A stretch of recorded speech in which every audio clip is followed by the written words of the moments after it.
I'm so thrilled to have you here, Diana. Thank you. There's no person I want to spend the hour with than you, Jenny. You know, I'm in love with you, and talking about this book is the second love of mine. So glad to be here. Well, before we get into the meat of it, you had us do a ritual before we started recording. It was a beautiful tea ceremony because we're here in person. And I want you to share with our listeners the words that you said when we had the tea about our intention for today. Well, we started with the tea ritual because I actually think we need more ritual in our life, that we've lost the art of ritual. And it's a beautiful way to begin something, even beginning your writing or beginning a book or beginning a podcast. Beginnings are important. We need to remember why we're about to step over that threshold. So we focused on the reason why we're here, who we're here for. Yeah. We also focused on the reason why we're here for ourselves. Yeah. And the reason why we're here for each other. So those three things. Well, the reason I wanted you to say that again, who we're here for, why we're here for ourselves, and why we're here for each other. Because when you said that and you led us through that ritual, I just had this wave come over me that that's exactly what writing is about, right? We're here for somebody else when we write. We need to be there for our reader, but we also are here for ourselves. And we may be in collaboration with someone and there for them too. And I just loved that. It felt so profound to me. That's so true. And I think it's something that you really coached me on, because I initially didn't have a sense of my reader as like a person, someone that's actually receiving the material, needs it for a reason, is digesting it in real time. I always had my reader as some like committee in my head that was made up of people who really weren't my reader. Yeah. Like all like the academics and the people, the critics. So actually imagining the human that I'm offering this to was really important in my writing. Like you were like right to them, like they're like it's your client in a room, Yeah. you know? And then the other part that I lost a lot in my writing that you helped me bring back to life is me. Right. You know, in a lot of ways, I wrote this book for me because it's the stuff that I struggle with, which is the case for many writers, right? And actually, the transformative process of writing a book could, even if the book went nowhere, would be tremendously beneficial to me as a writer. And it was. Like there was so much growth that happened, so much wise effort that happened in parallel in writing this book. And then the third part is the collaboration.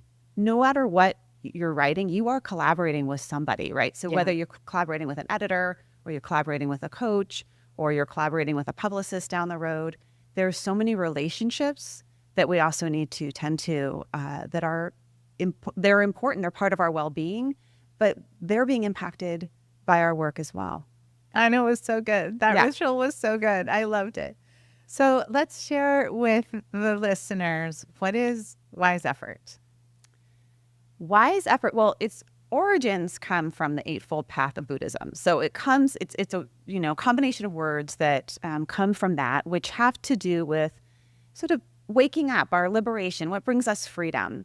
But I brought in a lot of psychology and a lot of my own personal journey and my clients' journey into the concept of wise effort, which is really about how you're using your energy.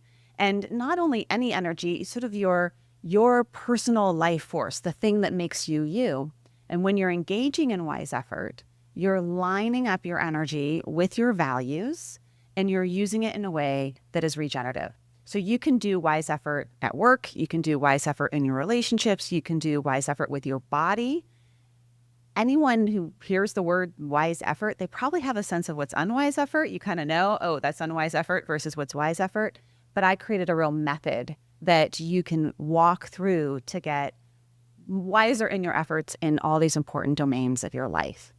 So it's not working harder. It's not having more talent or skill. It's none of those typical things about when we talk about focusing or doing more. It's not a book about that. It's really a book about energy, right? Yeah, and sometimes it is about working harder. Yeah, like some things you actually do need to work harder on or put a little bit more energy into because you've neglected them. Yeah.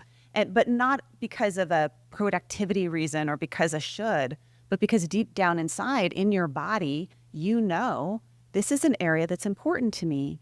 And I've set it aside. Either I've set it aside because I'm scared to go work in that area, or I've set it aside because I prioritized all these other things that seem important, but actually aren't really that important in the long run and my big picture values. So you get clearer. And the first step in getting clearer is getting curious about how you're using your energy. What is your genius energy? What are your values? And then what are all the sneaky ways in which your energy is getting misused or overused and totally off track? And writing is a perfect place for that, because we can spend a lot of time outlining things or organizing our desk or, sort of lost in the weeds of the writing and not actually focusing our energy on what matters most in our writing, right? So Yeah, we need we to get can. curious about that. Yeah. So I want to talk about this word genius because that was a really big moment in your writing journey, is landing on that word and then struggling with that word. So can you talk about that a little bit, the actual word genius? Well, it was applied to you, Jenny. I hate to say it, but it came from actually the line, your genius is your problem. So I got to experience in collaborating with you just a real genius energy. And I seem to attract it. Like my genius energy seems to attract other people's genius energy. And I've had the real benefit in my career of just working with incredible geniuses, like, top-notch researchers and top-notch psychologists and humans. And what started happening in our work together was your genius, which it was so obvious to me what it was actually kind of overtaking you and your energy in our work, so that I could see that your genius was becoming your problem when it was starting to erode other aspects of making this work seamless and flowing. And your genius being like you're a fire hose of information, you're a powerhouse of work ethic. You will go at figuring out something until you figure it out. You were like so invested in the framework and making sure it made sense, right? But that very genius that makes you such an incredible coach, such an incredible coach of coaches, became your problem in our work together. At the same time, my genius, which is persistence and emotional sensitivity, was becoming my problem in the work that we were doing. So there was this one day where we went to go work on our project together, and you were kind of frustrated and I was kind of frustrated, and it became really clear, oh my gosh, our genius has become our problem. How do we reclaim our genius energy? Because I don't want to throw that away. I don't want to throw those aspects of you away or those aspects of me away, but it needed some direction. And then it was really clear, this is wise effort. Wise effort is being able to identify that genius energy, your talents, your strengths, your je ne sais quoi, the thing that makes you you. And with wisdom, like a big flowing river, put the banks on the river and guide it. Guide it in a way that doesn't deplete you and burn you out, but also doesn't diminish you and make you small. So that's our genius. Oh my gosh, it was such a day. I will never forget that day, because it was an actual day where I was kind of having a meltdown. Like, I can't do this anymore. I can't do what we're doing anymore. And you were sort of having a meltdown, like it's not there yet. And we sort of met each other in this meltdown. And it was the reason I'll never forget it was that for me, it was not anymore about book coaching. It was about the core center of my whole life. Nobody had ever framed for me that why I get myself in trouble. And that was the thing that I had been pushing you for in your framework, because I had this incredible experience of being at a retreat with you where you were walking people through your framework, and it was so good. And we got to the end, it was a week together, and I was like, but wait, like I was so close to some new understanding about myself, but not quite there. And that's when we started working together, and I was pushing you to define that framework, and you knew exactly what it was. You just hadn't pinned it to the page. So I was pushing and pushing and pushing and pushing, and we were we're getting curious, which is a wise effort. And then on that day, it was like, oh, that's it. It's like we experienced the end of the framework in a way. And so for me, I finally understood something about myself. I mean, I'm 60 years old. I've done so much therapy. I've done so many workshops. I've read so many books. I've done all the things trying to understand what I now know is this genius energy that I have that sometimes does turn people off or frustrate them, or people ask me to work less or, tone it down. And I think this, you've had the same experience in your life, right? Yeah, I have. And I've had the experience of my genius really being harmful, my genius energy being harmful to me, but also the very thing that helped me get a PhD and get through, really challenging times of grief, right? That persistence or that emotional sensitivity. It helps me be a great therapist to people. Yeah. Francis Waller, he wrote the book, In the Absence of the Ordinary. It's a new book that's out. I just got the pre-order. I was interviewing him. He talks about the times of being in the long dark and how much actually happens in the dark that's beneficial, the medicine that's in the dark. So, he talks about the heartbeat is in the dark and your breath is in the dark. But also I think it's in those dark kind of, I'm trying to figure out this framework and it's so hard. Being able to get curious and going into that long dark as a writer is where the breakthrough will happen. And that's what happened for us, is that we went into the long dark, the dark side of our genius, right? To be able to discover that our genius not only was the thing that was causing us all these problems, but it was the very thing that was going to help guide us out. And so when we turn our genius energy towards us and we can guide it by the second step, sort of the opening up to feeling, like I have to open up to the feelings of the I don't know when I'm writing, which was a lot of feelings, or the feelings of sort of the messiness, or even when we started reframing the book, you had me go through and like highlight all these sections, just like get rid of like 50% of what I'd written. Yeah. Like there's frustration and there's loss and there's fear. Being able to open up to the feelings that are in the long dark so that you can get to a bigger self, which is also part of the writing process. The self that is beyond and more immense than just you and your book, right? Yeah. So much bigger. That's what you said. Like this was like opening up part of me that was so much more than just being a writing coach. Yeah. Yeah. Yeah. So for writers who are hearing this and feeling like, oh, that's me, I'm overwhelmed, I don't know where to take my story or my book, I'm frustrated, I can't figure this out, I can't get traction, I don't know if I should quit, all of those feelings that writers have, giant doubts, imposter syndrome, all of it. How can you tell if that's if you're on the way to wise effort, or if you're spiraling out of it? How can you tell which it is? Well, there's 3 things that I have people check themselves on. And you'll hear this throughout the book. I'm like, check this again, check this again. And now I do it as just a check-in when I'm having like a tiff with a friend. Okay, so here's the 3 things that I want you to check yourself on. One is, are you stuck in a story? So we have the present moment that we're in, working on whatever I'm working on, whatever stage I'm in this book writing the proposal, writing the table of contents. Okay. So you could just be writing the table of contents. That's a great first step that you had me do, right? Yeah. Get the table of contents down, but then you layer on so much story on top of it.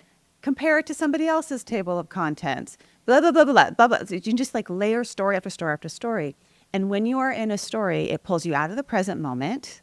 It wastes a lot of energy. You're in your head about everything. And 99% of our stories are not real or true. So right? those stories might be, I'm not good enough to write this. I can't pull this off. Somebody else has already done a better job. Yeah. Why should I bother? Who am I? They're old stories. Yeah. If you actually trace that story back and you were to say, like, how old is this story? Is it when you were 10 that you started telling yourself this story?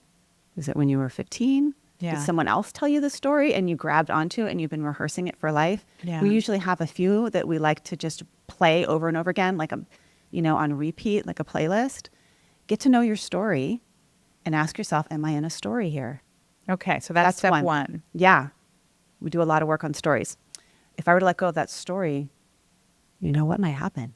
Yeah. So then the second one, which is a big one in the field of psychology, and what some people say is actually the root of a lot of our psychological difficulties, is avoidance. Am I running away from something that's uncomfortable? So in the world of writing, what I discovered is that most of the things that are uncomfortable in the writing process, I need to turn towards and be able to be with for a longer period of time than maybe I wanted to. Oh, you thought you were going to finish your book in a month? Yeah. I mean, not only like the amount of time that it takes, but like going back over that one paragraph that I hate so much and I can't look at and I don't want to read again. And it's like that part, it's just, I hate this part. And viscerally, I would feel that during the writing process.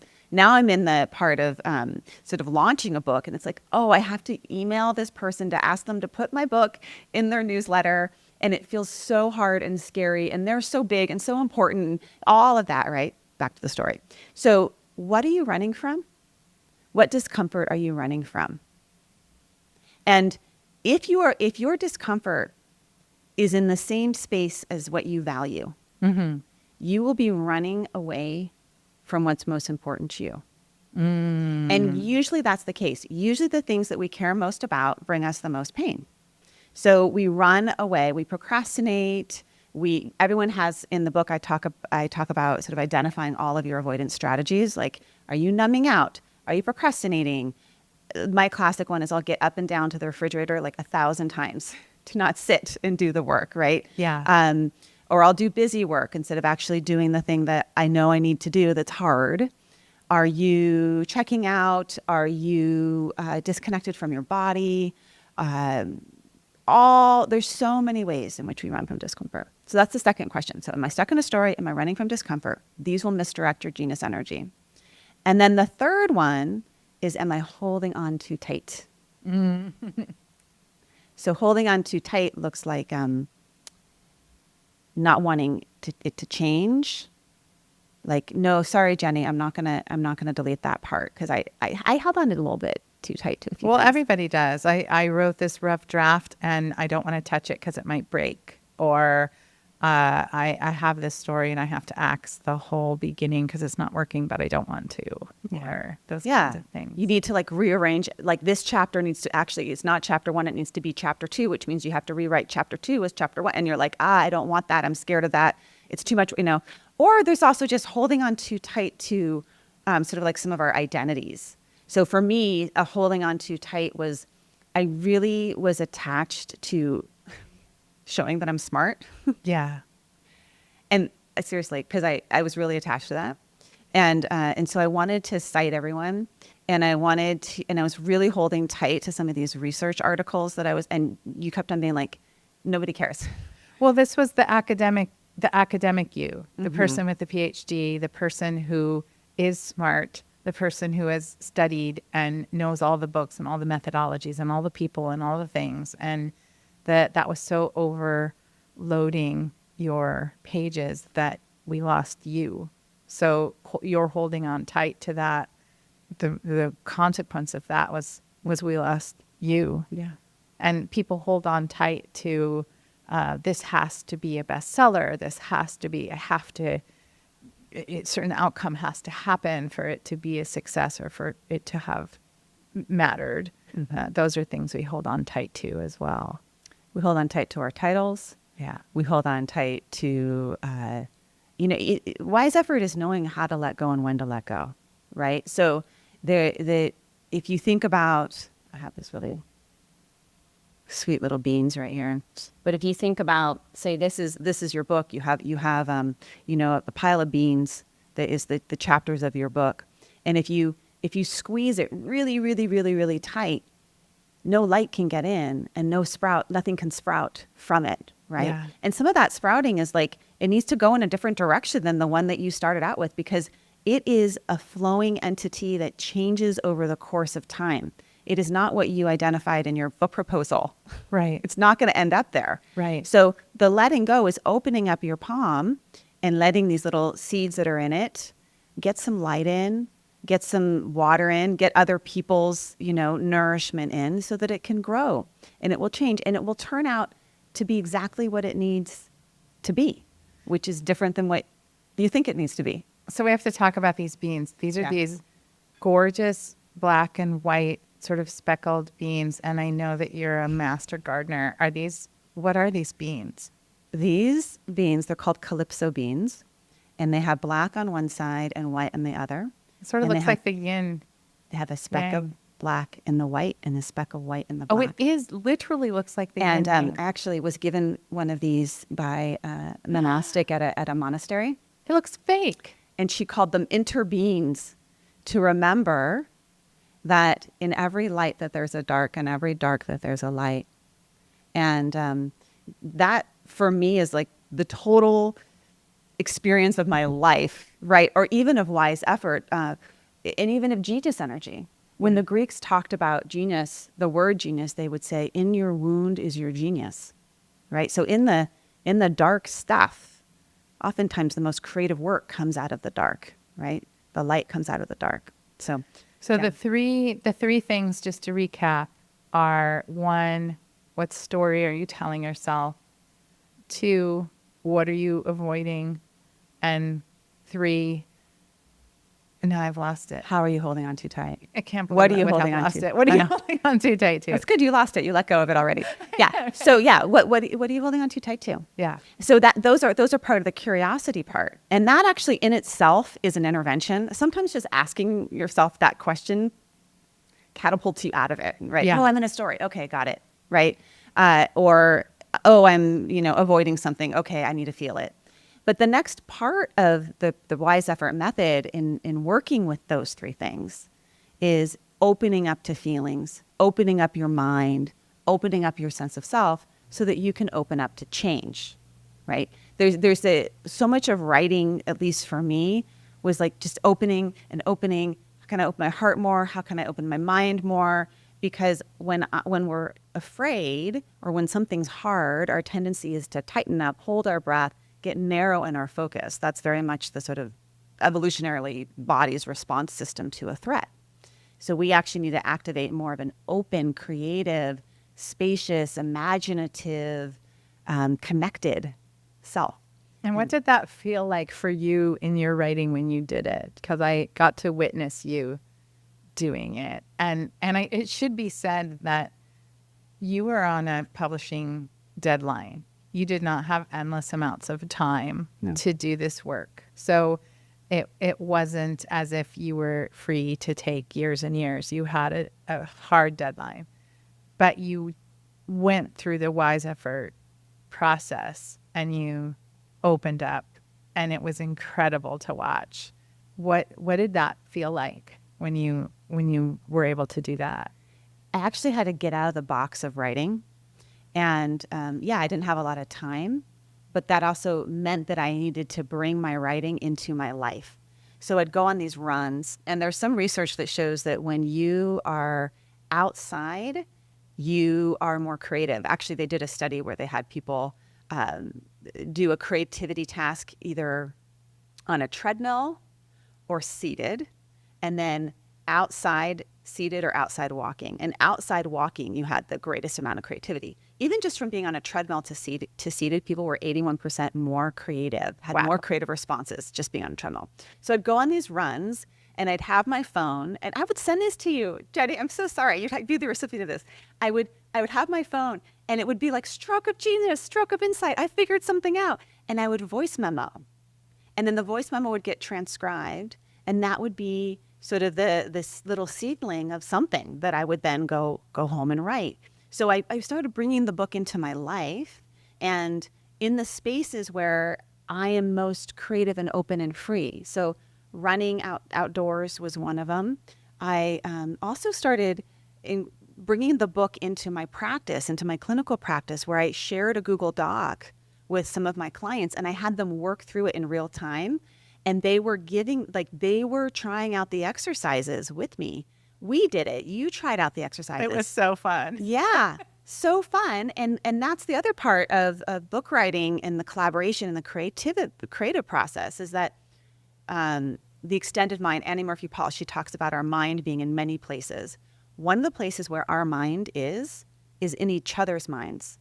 So when we can extend our work and collaborate with other people, and especially not always hierarchically, but like peer collaboration, then we extend our mind to all these new creative ideas, and we see the stuck point, the places where that river of energy isn't flowing. Like you'd be like, I don't get this. It doesn't make sense, right? Or I'd have a client do an exercise and it didn't quite work.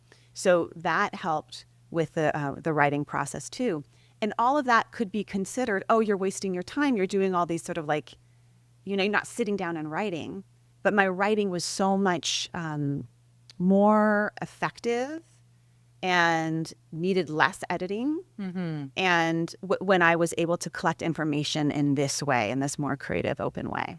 Well, then sometimes, so when you say you brought your writing into your life, not only were you on the publisher deadline, but you have 2 teenage-ish boys. You live on a property that has bees and chickens and a garden and requires work. You have a super busy clinical practice. You travel all the time to speak and to train other therapists and other people. I mean, you have a very busy life. And oftentimes you would write at 4 in the morning, 5 in the morning. So I would wake up and I would start my work day at maybe 7:30 or 8. We're in the same city time zone. So I would get these messages from you like, I nailed it. I got it. I have it. Like you would know when you hit something. So you found that when you were running, and then in those bursts of writing, and they were, I mean, it's not fair for me to use this term because you're a psychologist and I'm not using it correctly, but there was a kind of manic energy to it, like circling, and then I got it. Yeah. I got it. And what did those feel like? Well, I just want to say that in Tibetan Buddhism, ancient Tibetan Buddhism, there's these sort of kind of like goddesses called dakinis. And the goddesses are believed to come visit at in the early morning light and in the late evening. And when they come, they bring sort of their blessings, right? So I had this experience of early in the morning is when my mind is the most open and free. It's like almost like the dakinis were here. Like Yeah. I was just in this much more creative, spacious place. And I would wake up. It just would wake me up. Like the creativity would just come to me. And I would need to, that was actually usually my meditation time. And during the time of writing this book, I would take that meditation time and I'd go and write first and then I'd meditate, which is very unusual for me to break my ritual. But it was using my own circadian rhythm, getting to know what's your ultradian rhythm, the times of day where I was most flowing. And yours was different than mine. I mean, you're a night owl. And, Late at night. Yeah. So you're a dakini that shows up at night. My dakini shows up in the morning. And when I would do that, I could sit down and write a chapter. Like you'd be like, rewrite the chapter. Rewrite the chapter on body. And I could sit down and write a chapter in an hour and a half. A chapter that would have taken me weeks. Yeah. So that's being able to kind of get to know your life force energy. And when is your life force energy most open? Getting to know your own body. So there's sort of wise effort with the body. When is my body most awake and alive, and my mind, and then flowing with it. And that's part of the letting go too, that I'm such a regimented, I want things in order. And I had to allow for a little bit of chaos, a little bit of my routine to be disrupted to let this energy flow. But with wise effort, also keeping some order and also keeping some routine. It's both and. It's always both and. And that was it was fun because it was a bit of an adventure to discover this new part of me. And so that's a kind of opening up to what this work needs, what this book needs, right, in this time. And what I need. Right. Opening up to what I need, that this is the time that works for me. So when we're in the opening up phase, I practice opening up the mind first. And opening up the mind is frequently asking ourselves, are you sure? Mm-hmm. Because our mind puts limits and rules and containers. And a lot of these limits, rules, and containers are old. They weren't ours to begin with in the first place. They're societal things, right? And we have to start to question those. Are you sure? Because they may be limiting you from this creative flow in the creative process of writing a book. So give me some examples. What could a writer ask themselves? Are you sure about? What did you ask her? Oh, I have to write every day. Are you sure? People get all stuck. Like, I have my morning pages. I have to do my, we do these. I think those are great. Yeah. They're fabulous. Just like a 21-day exercise program is great. A 21-day commitment to a writing program is great until it becomes not great. Right. Until it becomes, I'm on day 24. I don't want to do this anymore. And now I'm like a mule with my heels in, and I don't write for 3 months because I didn't complete my 28-day program. Yeah. So we have to check ourselves around, is this supportive of my genius energy, or is this blocking my genius energy? We just ask ourselves, are you sure? Right. Are you sure? Everyone's going to hate this. Are you sure? So it is, again, one of those questions is an intervention in itself, because it just unlocks you from that lockdown that your mind has a tendency to do. Our mind can be our most unhelpful editor. Yeah. Yeah. So it's getting curious, and then it's opening in all the ways, opening up. And that work is, I feel like it's really quiet work, but it's also just these profound shifts that happen when you allow that opening. And you, in your clinical work, do you see, I think so often we think about going to see a therapist as, well, we have to do that for 10 years or 7 years or 5 years or what have you. And I know from listening to you that you've seen people come to this opening and unblocking sometimes quite quickly. Mm-hmm. That, yeah, it can happen in a session. It can happen I've had experiences just not even clinically, of just being in the presence of another human and feeling some kind of shift that happens within 20 minutes of having a conversation with a good friend or somebody that cares about me. Because the opening up, it needs a certain kind of vessel or container, right? You need to feel safe to open up. yeah. You need to open your mind. You think about, you're in an argument with someone and you're stuck in your heels and you're right and they're wrong. In order to take their perspective, to open up to another perspective, or you're writing something and an editor comes in and says you need to shift it, and you take their perspective, you need to feel safe enough to let your side down, and that someone's not going to come and steal it from you or push you over or force you to do something you don't want to do. You also, to open up to feelings, that container you need to have some sense of groundedness. And so in the section when I talk about opening up to feelings, and in my work with clients, a lot of the foundational work is, how do we find our center? So even when everything is kind of feels like it's falling apart, or there's a lot of uncertainty, that you could be sort of like a potter, that when they throw the slab of clay onto the center of the wheel, what's the first thing they do? Before they make anything out of it, you can make a tall vase, you can make a teapot, but the first thing you have to do is center it. Mm-hmm. And the centering requires some effort and focus and energy. All I'm doing is just getting centered here. And that's part of the therapy practice. When I'm in a room with someone, we're finding our center together. We're centering the wheel. So then we can build and create whatever we want to create with that clay. So you use the word safety, and I know in the Wise Effort book you talk about this idea of context and environment, and sometimes people do not feel safe. So in our conversation, we're talking about creativity. They don't feel safe to be creative. Maybe they're in a literal environment where people tell them it's that they can't, or that it's not okay, or that it's dangerous to write, or that's a story they're telling themselves, that the story they're holding on to is that it's not safe to actually write this book I want to write, tell the story I want to tell, raise my voice the way I want to raise it. So how can somebody discern whether or not that danger that they're sensing is real or not, and what do they do if it is real? Yeah.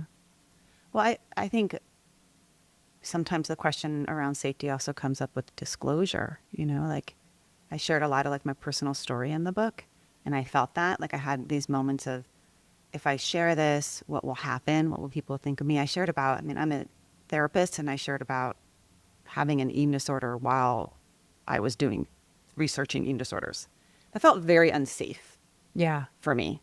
Yeah. So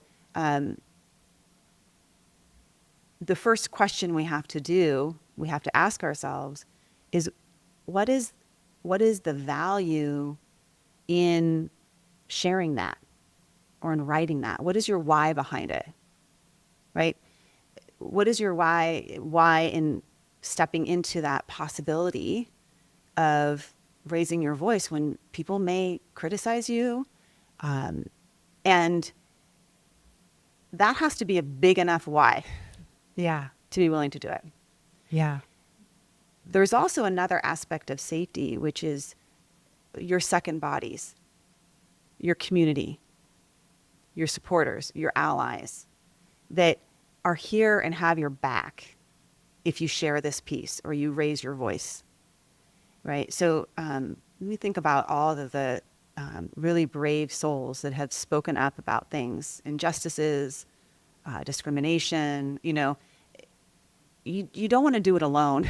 Yeah. You want to know who is there that's got me. Yeah. And I sometimes I would do this this beautiful meditation where I imagine myself in the center of a circle, and I fill that circle with like Jennie Nash is right there in front of me, and I'm breathing with Jennie Nash, and then next to her is my husband right there. And then at my back, I have Trudy Goodman, who I wrote the book. She's one of my spiritual teachers, right?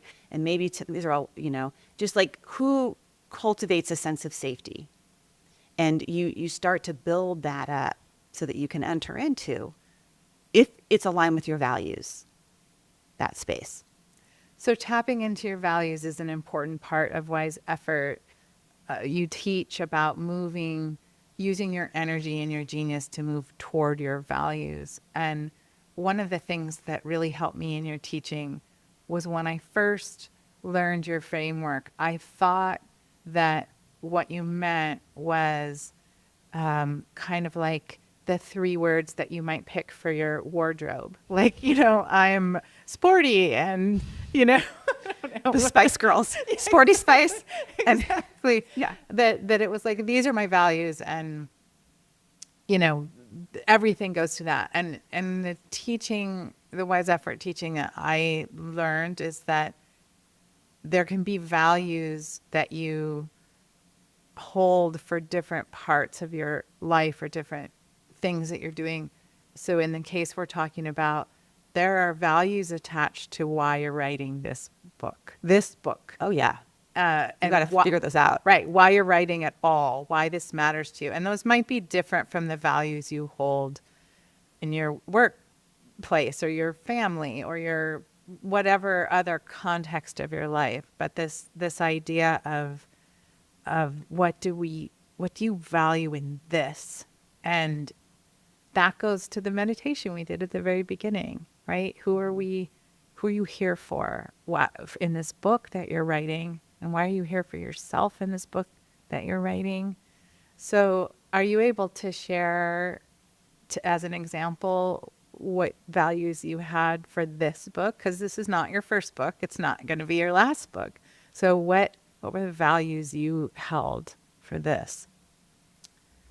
Yeah. I think one value that floated to the surface for me was honesty. So much of my work has been kind of like showing 3/4 of me, but not a quarter. Yeah. And this was actually really helpful in the being brave part, which is I kind of value honesty, me as a human being, sharing the whole thing, Yeah. sharing all of me, all sides of me. But I also really value that in supporting others in their honest, radical honesty of who they are. their genius. Yeah. So that was a value of mine that I think emerged as we were writing. It's like, how can I be more honest here so that I'm supporting others in being more honest to themselves and to each other? Well, and that was so much of the work that we did together that, we talked before about the identity you had around, I want to be smart and I'm an academic, and the honesty was the way through that, because to get to your true voice, you had to get to that more vulnerable place of honesty. And watching you, this is why I do what I do. This is what I live for, is watching some genius expert go from, here's my framework, here's a surface level thing, like I'm going to teach you this thing. And it's like, okay, great, thanks. There's a million books like that, right? There's a million books like that.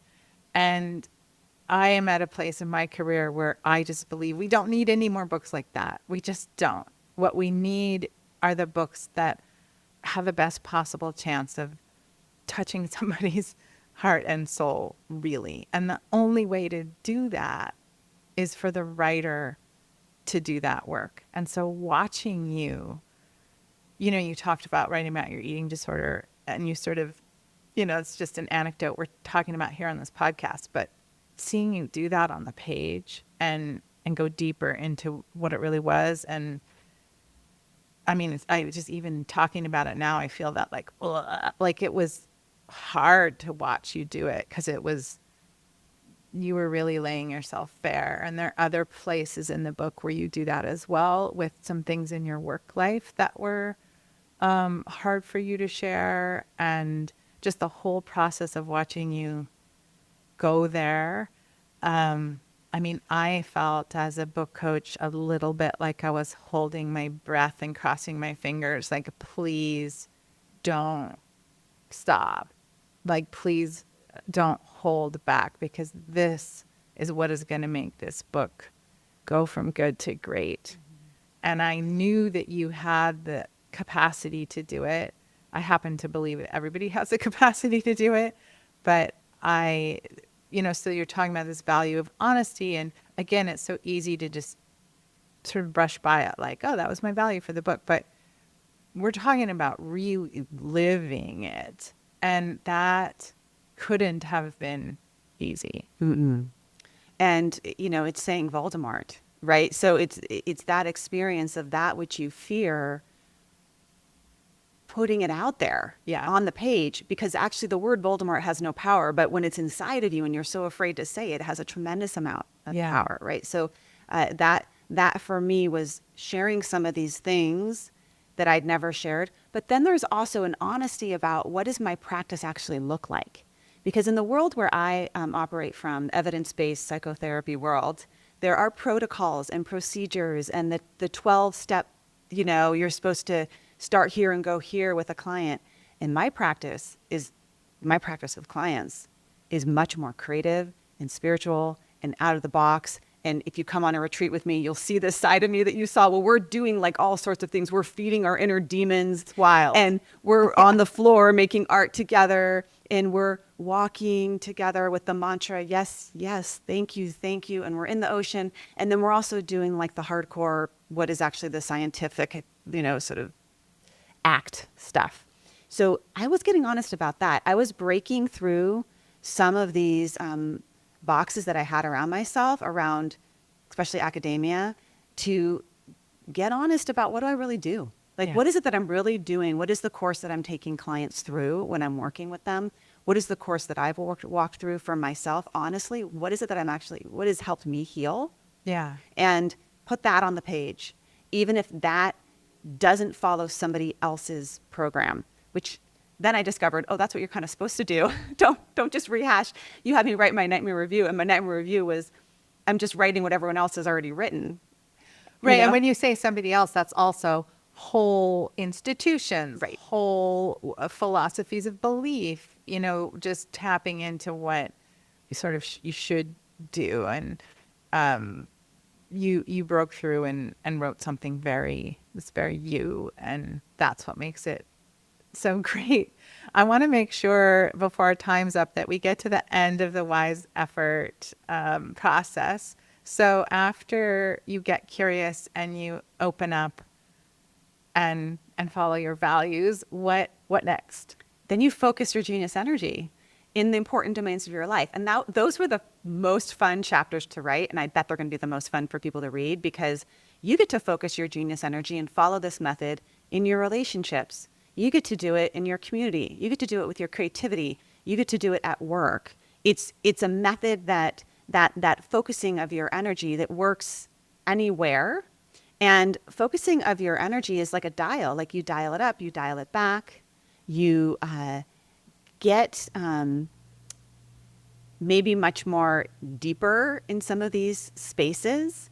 And then energy becomes truly regenerative when you learn how to focus it well. So I have all these chapters that are really fun and let you apply the wise effort method to, like, for example, your eating, to your sex life. Like, what is your sexual genius? I mean, that was super fun to write, you know? Right. And then how does your genius get off track in the bedroom, right? Like, that's super fun to think about, right? Right.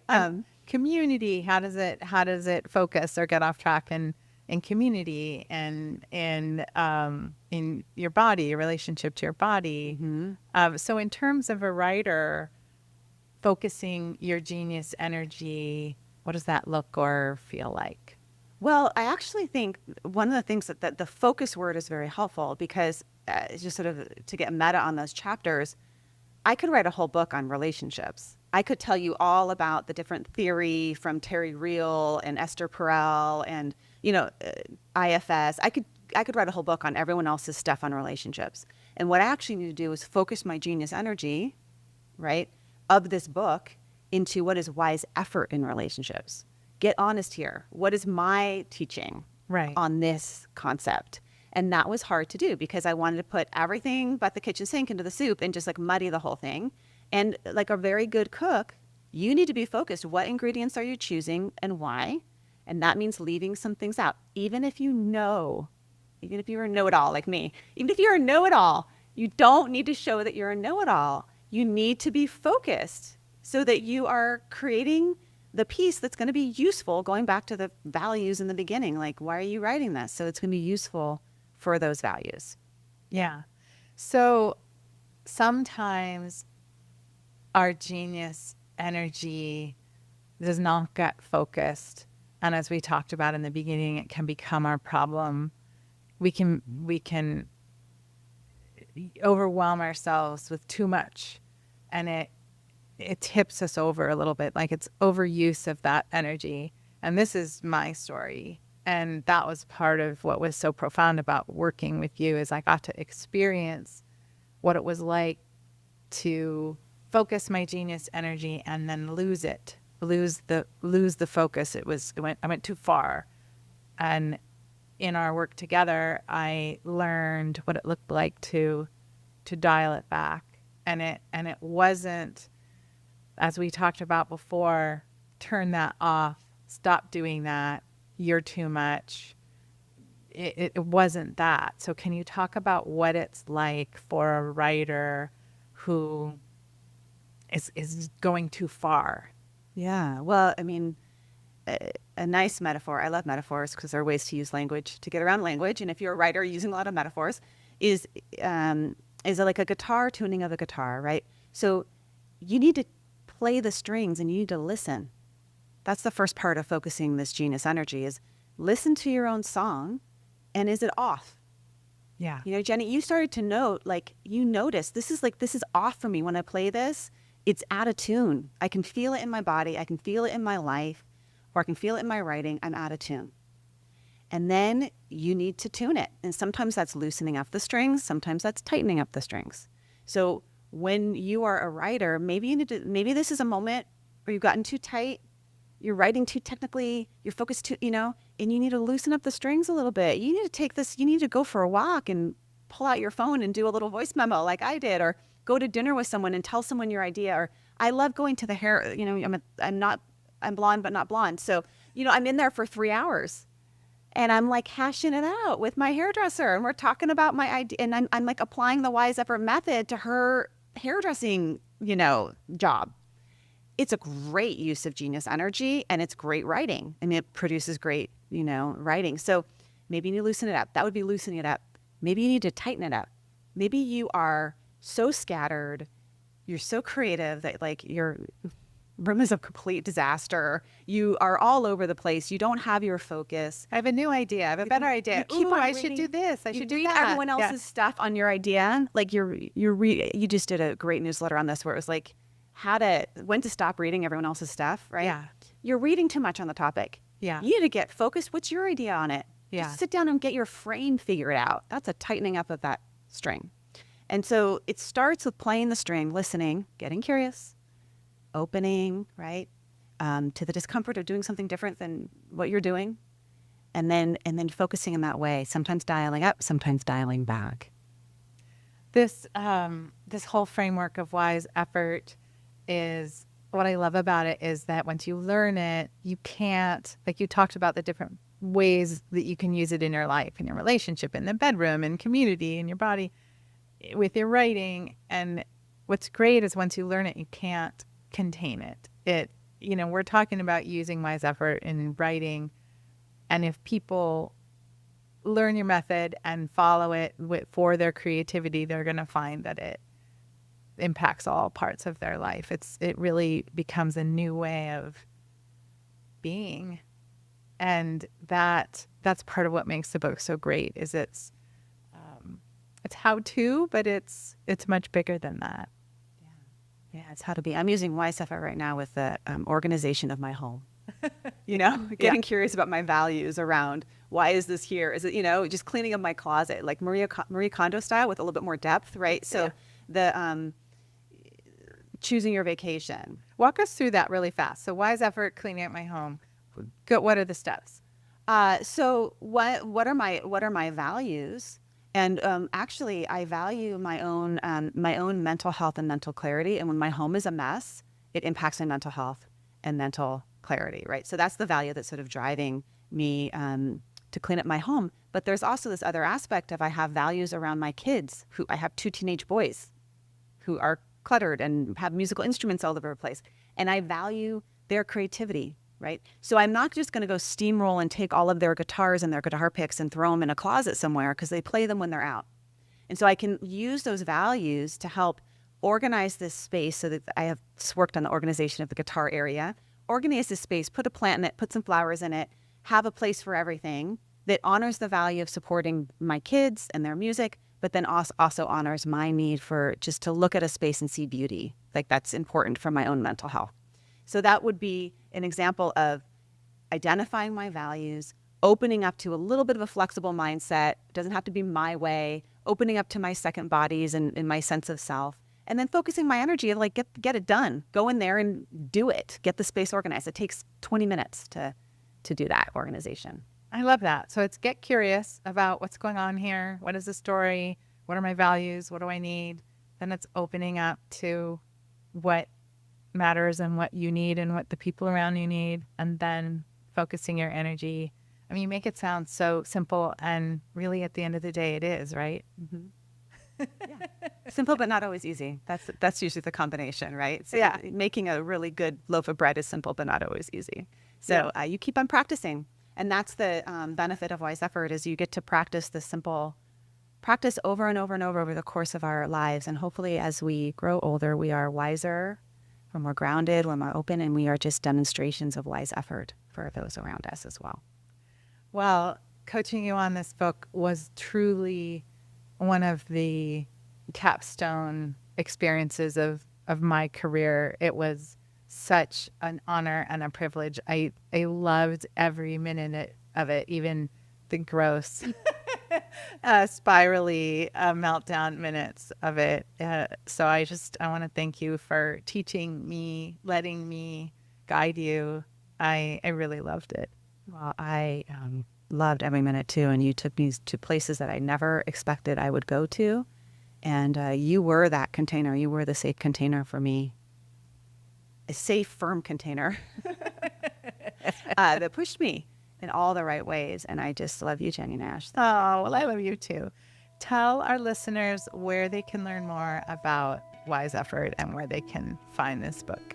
wiseeffortbook.com has everything you need. And you can also go to my website at drdianahill.com. So whichever one you remember better, Wise Effort Book or Dr. Diana Hill.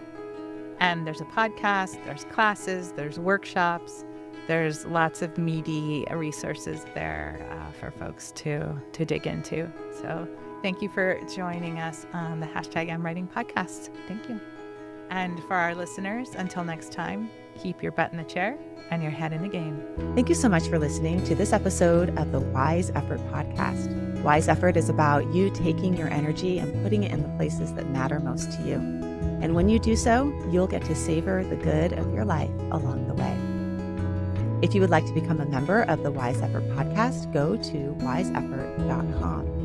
And if you like this episode and think it would be helpful to somebody, please leave a review over at Podchaser. I would like to thank my team, my partner in all things, including the producer of this podcast, Craig, Ashley Hyatt, the podcast manager, and thank you to Ben Gold at Bell & Branch for our music. This podcast is for informational and entertainment purposes only, and it's not meant to be a substitute for mental health treatments.